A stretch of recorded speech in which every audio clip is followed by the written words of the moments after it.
Hello, and welcome to the Business Building Blocks podcast. I'm your host, Kristina Schmidt. And today we're going to talk about your personal strategy. So, what is that, you ask? So, I'm going to get into that. But what I want to start with first is why it's so important to have a personal strategy, and particularly to have a personal strategy prior to setting your business or your work strategy. So, to tell a bit of a story, as I always do, back when I had first started working, I was on a leadership development program within a large organization. Wonderful, wonderful program. But we were always being asked to set these huge goals of, okay, what job do you want in the future? What's your career aspirations and that sort of thing? And there was almost an expectation to write down these like highfalutin jobs within the organization. And, so I was, in all honesty, I had no idea what I wanted to do. I kind of sort of liked what I was doing. I liked learning what I was learning. And so I was like, well, and so I would write down what I would think was the most logical path, but it wasn't really what I wanted. So yes, I was like, you know what, these would be good for building, whatever career I want. But the reality is that they weren't aligned. So I wrote down something like a plant manager, internal type consultant, so like a VP of something or other. Everyone else is writing CEO of the whole organization, that sort of thing. And when I took a step back and I looked at it though, I was like, but I want to have a family. I want to kind of have this kind of home life and neighborhood life. And so the reality is that these work goals that I was setting, they were there, but they didn't drive me. And the biggest issue is that they didn't align with what I wanted out of life. Just the way the organization worked, if you were a VP of anything, you were on a plane probably 3 weeks out of the month. And that doesn't work for being there when your kids get home from school, or having them in general, or having a family.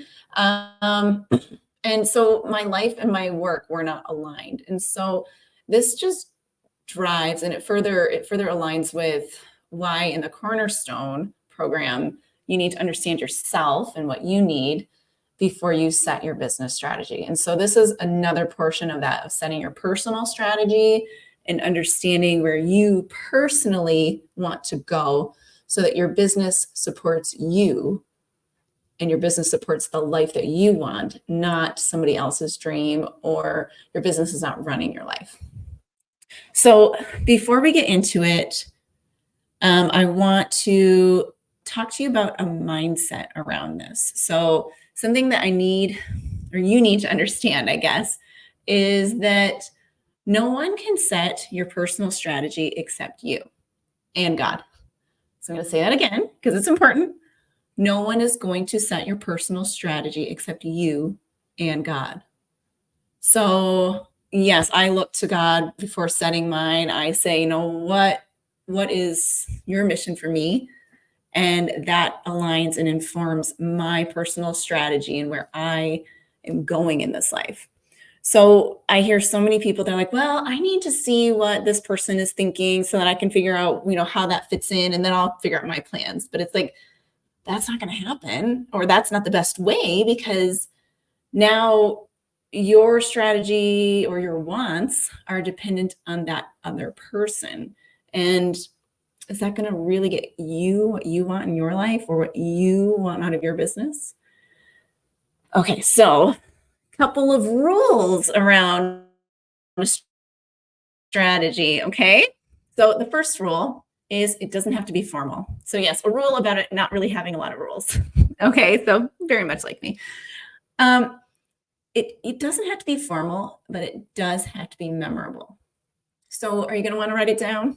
Probably. Might help you remember it.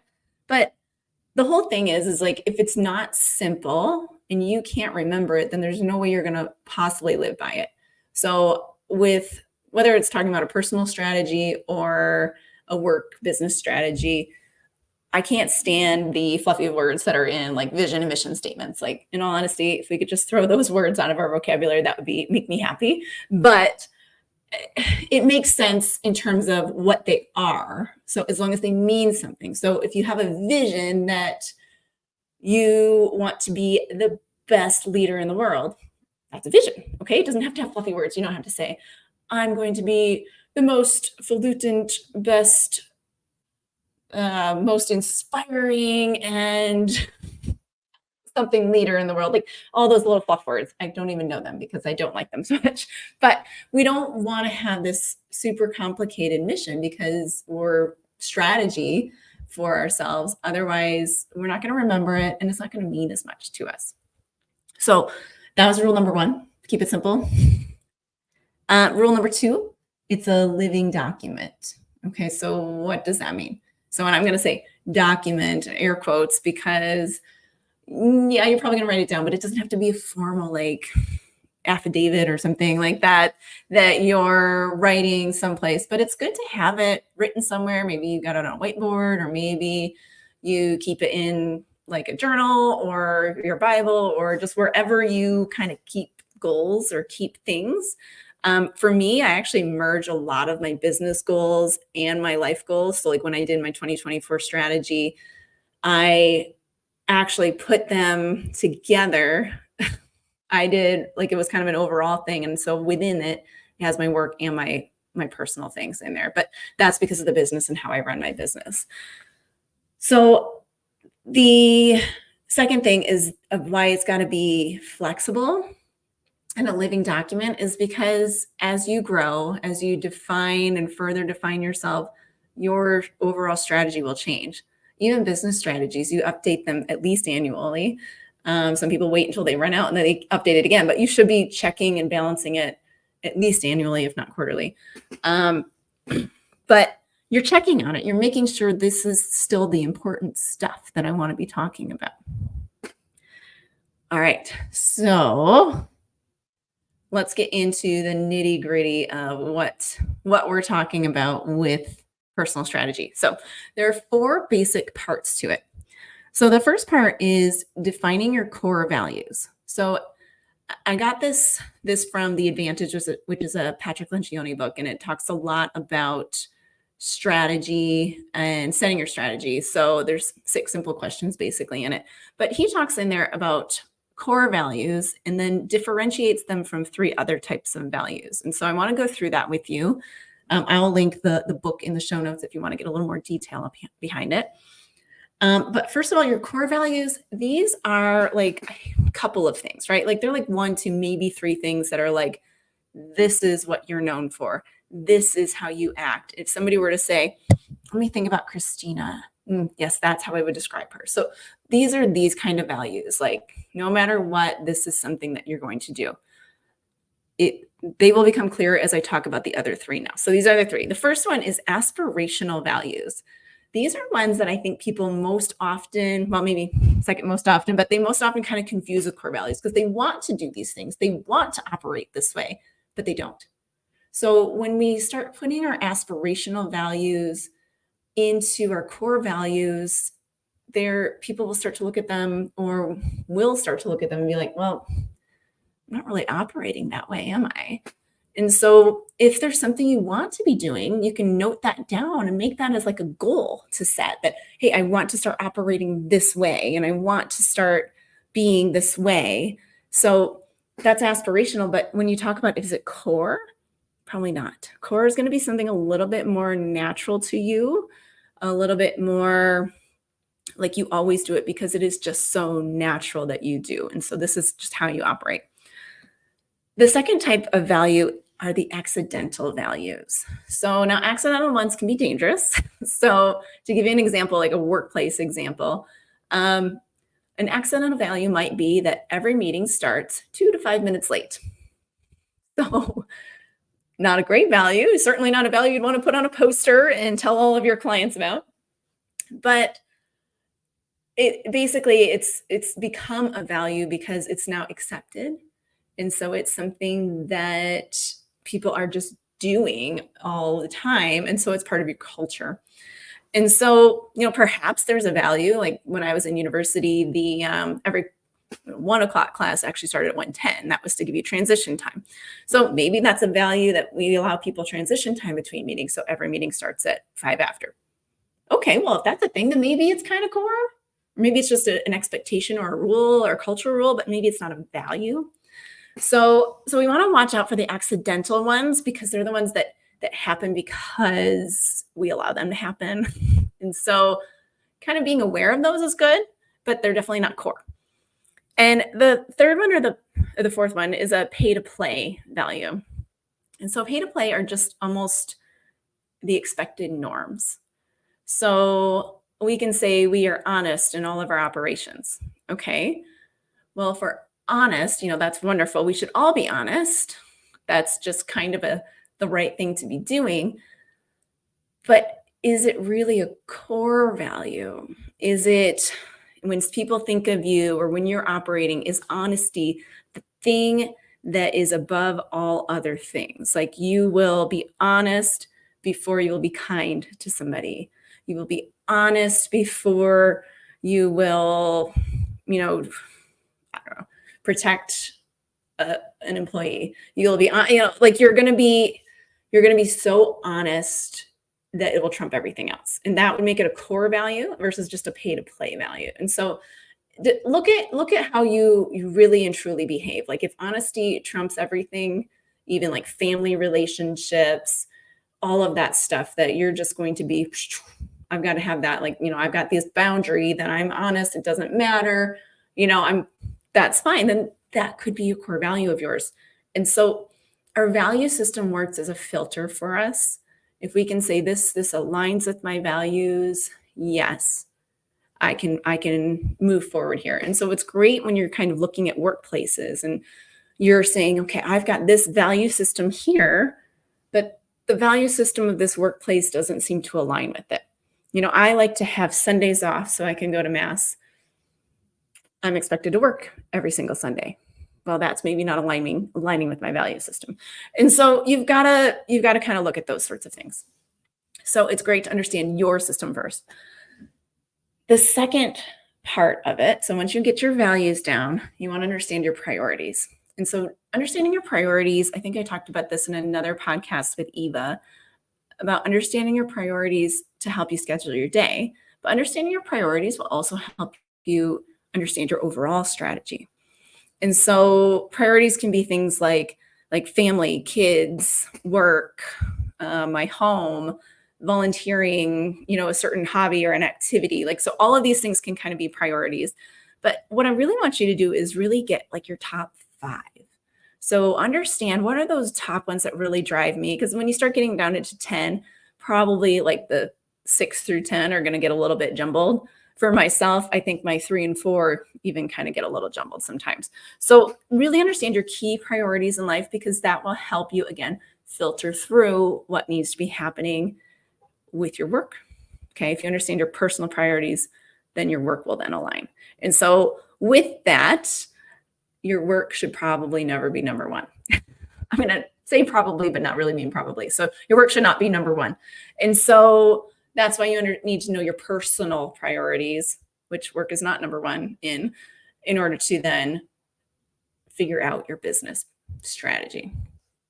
And so the next part of it is, this is the one that most people think is like your personal strategy, but these are like your bucket list items. These are the big things that you want to achieve in life. Okay, so you want to have a family that goes on vacations together, or you want to be a speaker, or you want to write 5 books, or you want to go on a vacation every summer, or you want to climb Mount Everest. So like these are your bucket list items. So brainstorm, go big, go home, that kind of thing. Just write anything and everything down that you might want to have written there. But at some point, you'll want to kind of cross-check those through your value system and through your priorities.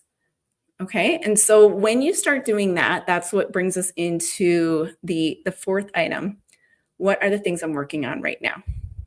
Okay. So maybe something doesn't fit, like climbing Mount Everest might not fit in your priorities right now, but it's still something you want to do. So you still keep it on there, but it's not like on there, like you're not working on it actively, maybe you're staying healthy so that in 10 years when you can do it, you can work on that. Okay. So it's good to have them there, but you're not actively working on them. Okay. And so those are the 4 points. So your core values, your priorities, your bucket list items, and then what am I working on right now?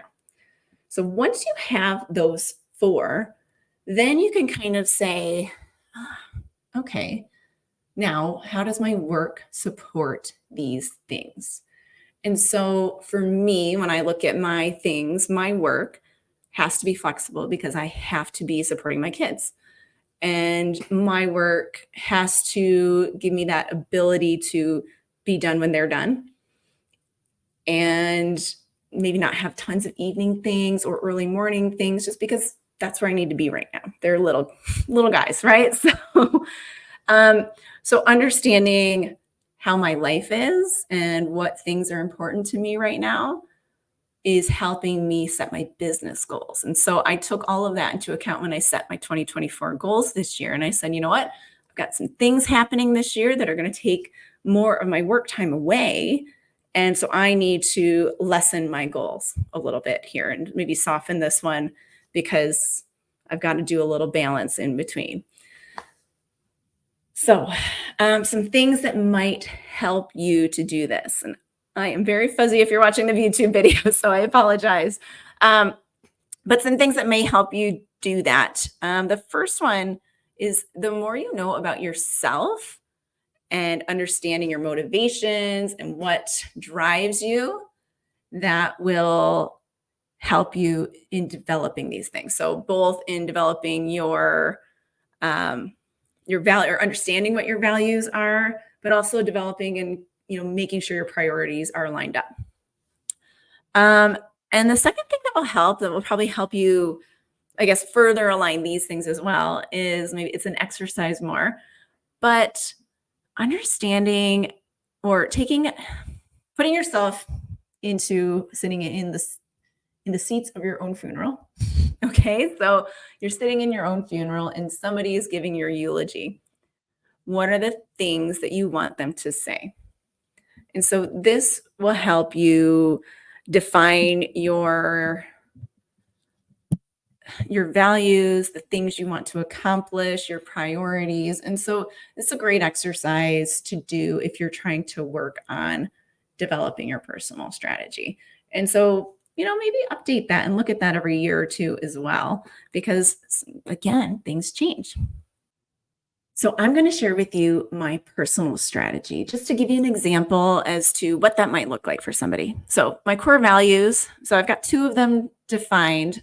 I'm kind of refining them still, but my 2 are bringing the joy of God to every situation. And so what that looks like for me is that even if I'm working super hard at something or I'm, in the trenches, I still want to have a laugh. I still want to bring some levity to the situation, have some fun, have a smile, even if you're in the middle of a fight or maybe the worst kind of season of your life ever.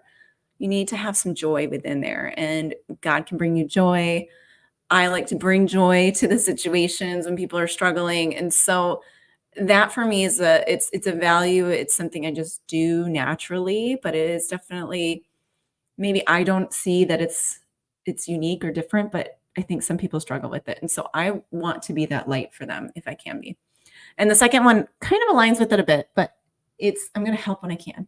So I always want to be that first one in there saying, I'll help you. I'll help you. Yep. And sometimes I have to hold myself back a little bit because I overextend myself. But I want to be the one to help. So those are some values. There are filters I can look through, like, is this life situation, is this long-term taking me away from being able to provide joy and help to others? Or is it, maybe this is a hard point that is leading me to eventually provide more joy or to be able to help more people? And so I can assess things through that. My priorities. So I mentioned before that my priorities get a little bit skewed, but my top 2, my first one is my overall wellness. And so I talk about wellness as mind, body, and spirit. And so my mind, am I taking some time to rest? Am I, going to therapy because it's good for me?